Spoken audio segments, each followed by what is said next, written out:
오늘은 선교적 교회, 세상의 빛이라는 제목으로 하나님 말씀 전하도록 하겠습니다. 기독교의 선교 역사는 여러 변화를 겪으면서 오늘에 이르렀습니다. 초대교회 성도들은 예루살렘 박해로 인해서 유대와 사마리아로 흩어져서 복음을 전했습니다. 유대 땅은 자기 나라 땅이죠. 사마리아도 자국 영토 안에 있습니다. 국경을 넘는 선교는 당시에 외국에 살고 있는 유대인들에 국한돼서 처음에 진행이 되다가 나중에 이방인들에게도 복음을 전하게 되었는데 그들이 예수를 믿고 그리고 함께 모여서 교회를 세우게 되었습니다. 본격적인 이방인 선교는 사도 바울과 그 일행을 통해서 진행이 되었습니다. 바울은 3차에 걸친 선교 여행을 통해서 소아시아, 지금의 튀르키예 지역과 마게도니아, 유럽 지역으로 복음을 전하고 교회를 세웠습니다. 그 덕에 기독교는 세계 종교가 되는 기초를 다지게 되었지요. 제국주의 시대의 선교는 주로 서구 강대국이 약소국을 점령하여 지배하면서 기독교 신앙을 식민지에 이식하는 형태로 진행이 되었습니다. 기독교는 지배자의 종교였고 선교는 식민지를 향한 지배자의 종교적 통치 방식이 되고 말았습니다. 당시의 선교는 서구 제국주의 강대국의 식민지 지배, 착취와 억압을 정당화하는 도구였던 셈이죠. 기독교의 어두운 역사입니다. 근대 기독교 선교는 교회의 연합체 또는 선교 단체를 통해 해외에 선교사를 파송하는 형태로 자리 잡게 됩니다. 그들은 영혼 구원의 복음을 가지고 제3세계 국가나 미전도 종족을 향해 국경을 넘었습니다. 해외에 헌신된 선교사들이 자국의 보호와 후원자들의 지원 아래 선교지의 열악한 환경 속에서도 적응하며 복음을 전했습니다. 선교사들은 선교지의 계몽과 삶의 질을 향상하기 위해서 학교를 세우고 또 병원을 세우고 그리고 교회를 세웠습니다. 이 시기까지의 선교는 특별한 사명이 있는 선교사들의 것이었고 그들을 파송한 교회의 것이었습니다. 그 이후에 선교 신학의 변화가 있게 되는데 그것은 선교의 주체가 그동안 교회와 그리고 파송받은 선교사라고 생각했던 것에서 바뀌어서 선교는 하나님께서 하시는 일이고 선교의 주체는 하나님이시며 교회와 성도는 하나님의 선교를 시행하는 선교적 도구다라고 하는 선교신학적 변화가 있었습니다. 그래서 이제는 선교가 어느 교회나 선교단체가 특정한 지역에 가서 복음을 전하고 교회를 세우는 것을 넘어서서 현재의 존재하고 있는 그 지역의 교회가 교회로서 수행하고 있는 모든 사역과 섬김이 곧 선교가 되었습니다. 또 교회뿐만 아니라 교회를 이루는 성도들 한 사람 한 사람이 자신이 살아가고 있는 삶의 자리에서 선교적 삶을 살아야 한다는 것입니다. 선교의 주체는 하나님이시고 우리는 하나님의 선교에 적극적으로 응답하고 참여해야 하는 것이죠. 그것이 오늘날 선교적 교회의 선교적 삶입니다. 그러나 사실 이것은 아주 특별히 새롭거나 또 특별한 것이 아닙니다. 그것은 예수님께서 이미 그의 제자들에게 말씀하셨던 내용입니다. 오늘은 그 말씀을 좀 나누려고 합니다. 먼저 14절의 말씀을 보겠습니다. 너희는 세상의 빛이라 산 위에 있는 동네가 숨겨지지 못할 것이요. 14절에서 예수님은 너희는 세상의 빛이라고 말씀하십니다. 여기서 너희는 예수님의 말씀을 듣고 있는 제자들을 말합니다. 마태복음 5장 1절에 보면 예수께서 무리를 보시고 산에 올라가 앉으시니 제자들이 나온지라 라고 기록되어 있습니다. 예수님께서 제자들에게 주신 말씀이라는 거죠. 예수님은 제자들에게 너희는 세상의 빛이다 라고 말씀하셨습니다. 이 말씀은 정언적 명제입니다. 어떤 설명이 없습니다. 전제 조건이나 제약이 없습니다. 제자들을 향해서 너희는 세상의 빛이다. 이것이 전부입니다. 예수님은 제자들에게 세상의 빛이 되어야 한다 하고 말씀하지 않으셨습니다. 세상의 빛이 되어야 한다는 말은 빛이 되기 위해서 수고하고 애써야 된다는 의미입니다. 빛이 되기 위해서 노력해야 된다는 얘기죠. 그러나 예수님은 빛이 되어야 한다라고 말씀하지 않으시고 너희는 세상의 빛이다 이렇게 딱 선언을 하셨습니다. 말씀을 듣고 있던 제자들이 좀 당황했을 것 같습니다. 빛은 어두움을 밝히고 환하게 합니다. 빛은 따뜻하게 하고 생명을 자라게 하지요. 예수님께서 자신들에게 그런 빛이라고 말씀하신 것입니다. 그러나 제자들은 어두운 세상을 밝힐 만한 능력이 없고 또 생명을 성장시킬 만한 힘도 없습니다. 빛이 되어야 된다라고 말씀하셨다면 그래, 세상에 빛이 되도록 노력하고 애써야 되겠다. 아마 이렇게라도 생각했겠지요. 그러나 너희가 빛이다 이렇게 말씀을 하시니까 제자들은 속으로 나는 그럴 만한 존재가 아닌데 나도 어둠 속에 살고 있고 상처투성이이고 깨지기 쉬운 존재가 아닌가, 주님이 나를 너무 과대평가하신 것 아닐까 이렇게 생각하지 않았을까요? 14절 말씀을 다시 한번 보겠습니다. 너희는 세상의 빛이라 산 위에 있는 동네가 숨겨지지 못할 것이요.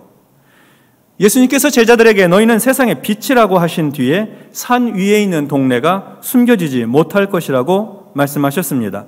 어둠 속에서 빛이 다 드러나는 것처럼 빛을 숨길 수 없는 것은 마치 산 위에 있는 동네가 숨겨질 수 없는 것과 같다고 하신 것입니다. 골짜기에 조성된 동네는 혹시 감추어질 수 있을지 모릅니다. 그러나 한번 적에게 노출되면 적들의 공격에 취약할 수밖에 없지요. 그래서 예수님 당시에 많은 도시가 산 위에 건설되었습니다. 폴리스라고 부릅니다.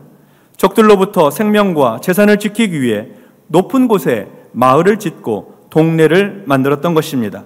그리고 산 위에 있는 동네는 멀리서도 잘 보이고 숨겨지지 못하지요.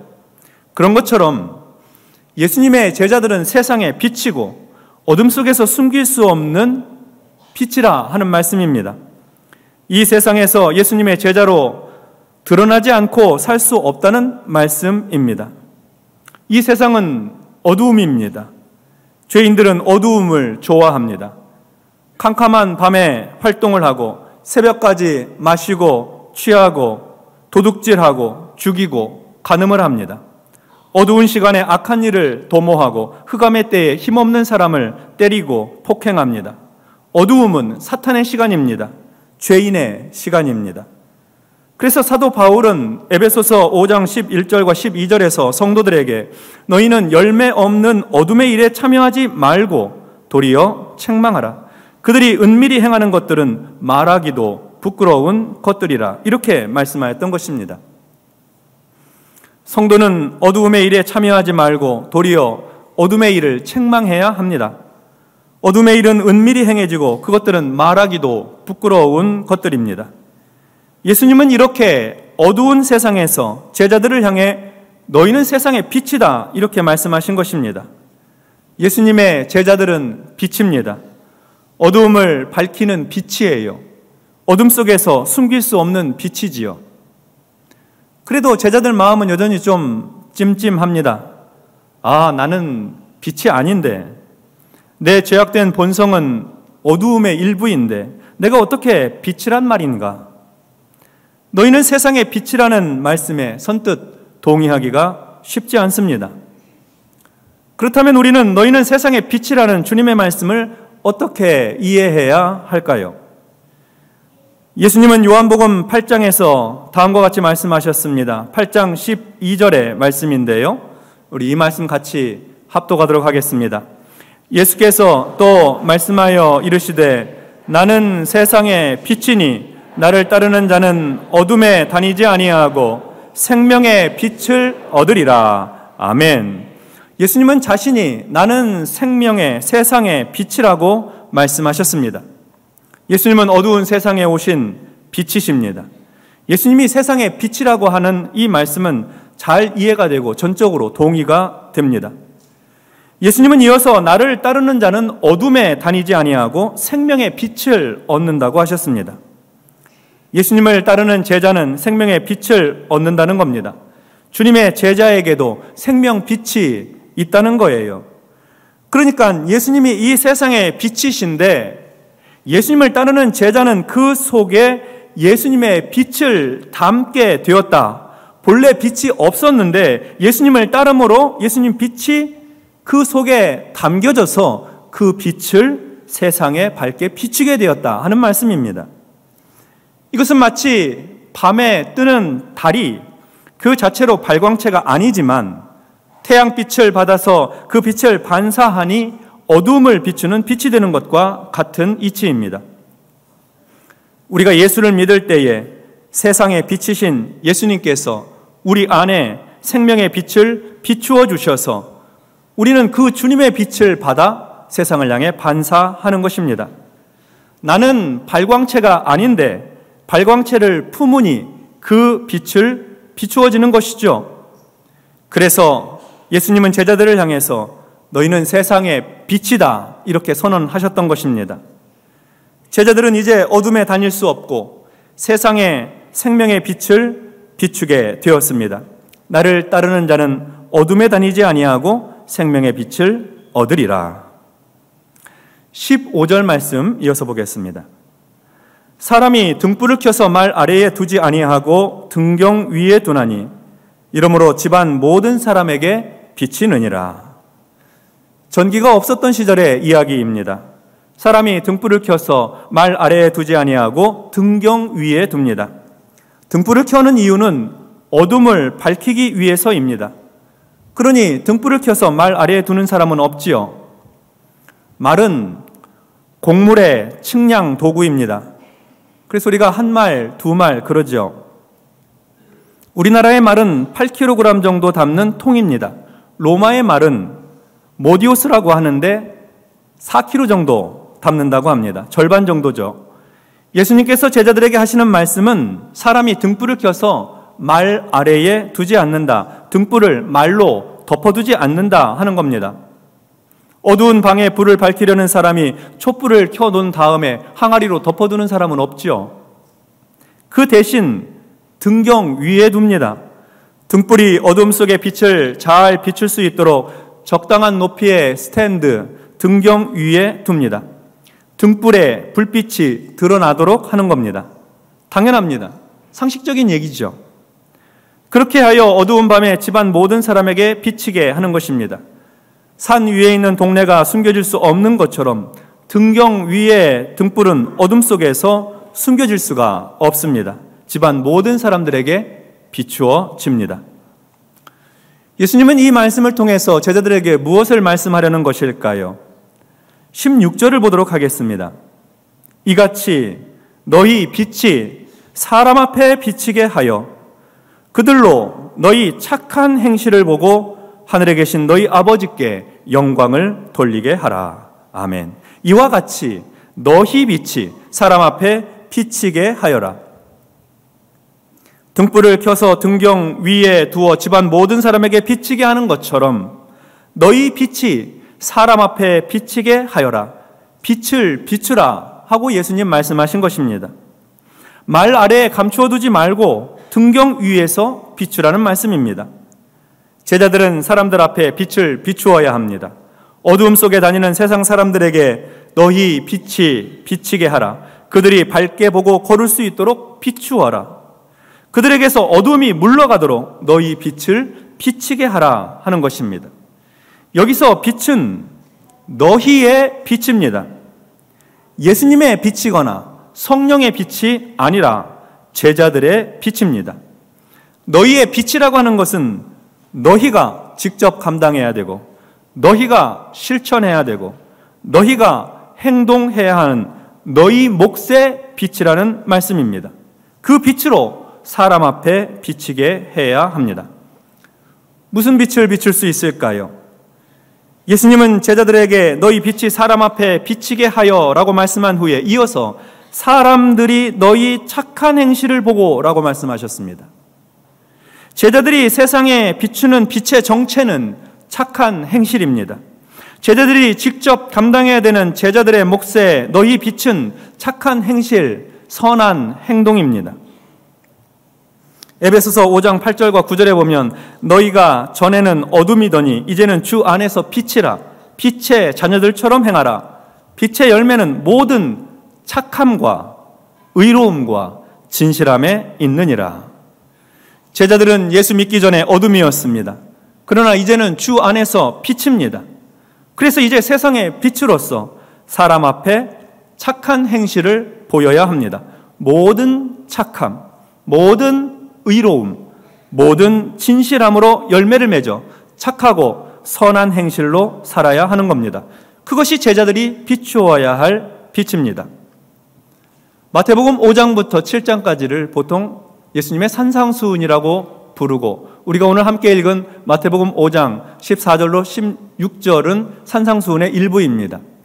산상수훈에는 착한 행실로 볼 수 있는 내용들이 좀 기록되어 있습니다. 예를 들면 다른 사람을 긍휼히 여기는 것, 화평하게 하는 것, 의를 위하여 박해를 받는 것, 형제에게 화내지 않는 것, 원망 들을 만한 일이 있을 때 먼저 화해하는 것, 음욕을 품고 여자를 보지 않는 것, 아내를 버리지 않는 것, 오른편 뺨을 치거든 왼편도 돌려대는 것, 속옷을 가지고자 하는 자에게 겉옷까지도 주는 것, 억지로 오리를 가게 하거든 그 사람과 심리를 동행해 주는 것, 구하는 자에게 주고 꾸고자 하는 자에게 거절하지 않는 것, 원수를 사랑하고 박해하는 자를 위해 기도하는 것, 구제할 때에는 은밀하게 하는 것, 돈을 섬기지 않는 것,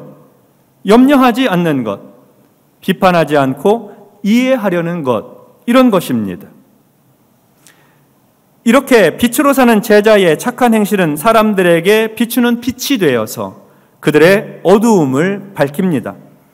예수님은 이렇게 하여 세상 사람들이 제자들의 착한 행실을 보고 하늘에 계신 하나님 아버지께 영광을 돌리라고 하였습니다. 영광은 제자들이 받는 것이 아닙니다. 하나님이 받으십니다. 착한 행실은 제자들의 몫이고 영광은 하나님의 몫입니다. 하나님께 영광을 돌리는 사람들은 세상 사람들입니다. 제자들이 아니고 세상 사람들이 하나님께 영광을 돌립니다. 제자들의 착한 행실을 보고 그들이 하나님께 영광을 돌립니다. 오늘날 선교를 말한다고 할 때 바로 이것이 제자들이 수행할 선교입니다. 선교는 세상의 빛을 비추는 것입니다. 선교는 예수님의 제자들이 어두운 세상에 빛을 비추는 거예요. 착한 행실로 빛을 비추는 것입니다. 그러면 사람들이 제자들의 착한 행실을 보고 하나님께 영광을 돌리게 될 것입니다. 아, 예수 믿는 사람들 뭔가 달라도 달라. 이것이 선교입니다. 제자들의 공동체인 교회는 선교하는 교회입니다. 교회는 세상의 빛입니다. 어두운 세상에 빛을 비춥니다. 착한 행실로, 선한 행동으로 세상에 빛을 비춥니다. 이 빛은 감출 수가 없어요. 산 위에 있는 동네처럼 다 드러나게 됩니다. 선교적 교회는 세상을 밝히는 교회입니다. 말 아래에 숨기지 않고 등경 위에 놓아서 빛을 냅니다. 집안 모든 사람에게 비추게 합니다. 선교적 교회의 모습입니다. 선교적 교회의 착한 행실은 먼저 예수님의 십자가 구원의 복음을 전하는 것입니다. 가장 선한 것은 영원한 생명을 얻도록 그 생명을 전해주는 것입니다. 그래서 선교적 교회의 선교는 이 세상에 복음을 전파합니다. 지역사회에, 나라와 민족에, 그리고 국경을 넘어 선교합니다. 나가는 선교사도 있고 그리고 보내는 선교사도 있습니다. 예수님의 십자가 구원의 복음을 전하기 위해서 말입니다. 선교적 교회의 착한 행실은 다음으로 섬김과 봉사입니다. 교회 안에서 봉사할 뿐만 아니라 여러 부서와 기관에서 봉사할 뿐만 아니라 지역사회에서 이웃을 위해 섬깁니다. 교회가 존재하는 이유는 교회가 있는 그 지역에 유익을 주기 위함입니다. 지역 사람들이 교회를 보면서 우리 동네에 저 교회가 있어서 참 좋다. 저 교회가 우리 동네에 있어서 얼마나 다행인지 모른다. 이렇게 되어야 합니다. 지역 주민들을 위해 섬기고 봉사하는 것이 선교적 교회의 착한 행실입니다. 선교적 교회의 착한 행실은 다음으로 내가 착한 행실로 사는 것입니다.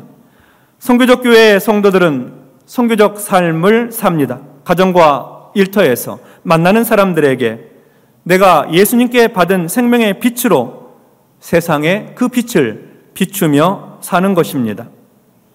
교회 안에서 밝은 빛으로 살다가 집에 돌아갈 때는 등불을 꺼내서 교회에 놓고 그리고 세상에 나가는 것이 아닙니다. 다음 주일에 와서 다시 그 등불을 마음에 넣어서 주일날 사람들에게 비추는 그런 빛이 아니에요. 우리는 주님이 주시는 생명의 빛을 충만히 받아서 세상을 향해 그 등불을 가지고 나아가서 비춰야 되는 것입니다. 어두움에 비추고 죄악된 세상에 비추고 복음을 알지 못하는 곳에 비추고 사람 살리는 곳에 비추어야 하는 것입니다. 지난 수요일에 선교 보고를 하신 선교사님이 입은 옷은 대만 장로교 목사가 입는 옷이라고 하였습니다. 로만 칼라가 있는 검정색 옷입니다. 선교사님은 교회에서뿐만 아니라 일상생활을 하는 동안에도 그 옷을 입는다고 하였습니다. 시장에 갈 때도, 관공서에 가서 일을 볼 때도, 음식점에 갈 때도 그 옷을 입습니다. 대만 사람은 누구나 그 옷을 입은 사람이 바로 대만 장로교 목사라는 것을 대번에 알아봅니다. 선교사님은 스스로 예수님의 제자, 세상의 빛이라는 자기 신분을 드러내고 사는 것입니다. 그렇게 하여 자기 행동에 제약을 가하고 자기의 언어와 행실에 제약을 스스로 받는 것입니다.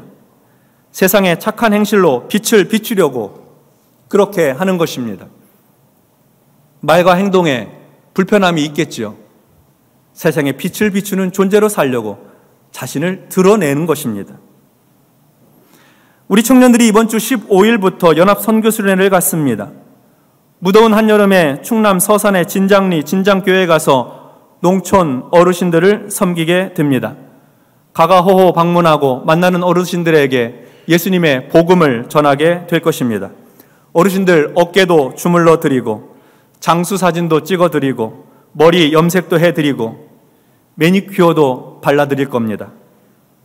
선물도 드리고 식사도 대접하며 진장리 마을 주민잔치를 열어드릴 겁니다. 장년들 가운데에서도 예배당과 어르신들 개인 가정집 수리를 도우려고 가는 분들이 계십니다. 페인트 칠로 또 임의용 봉사로 중보기도팀으로 다양하게 섬기십니다.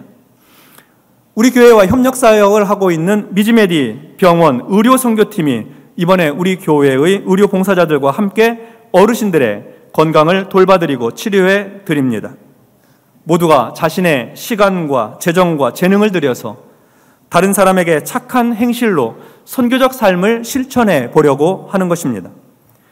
이렇게 특별한 기회에 선교적 삶을 살아보면 착한 행실로 보람있게 선교적 삶을 산다는 것이 무엇인지를 경험하게 됩니다.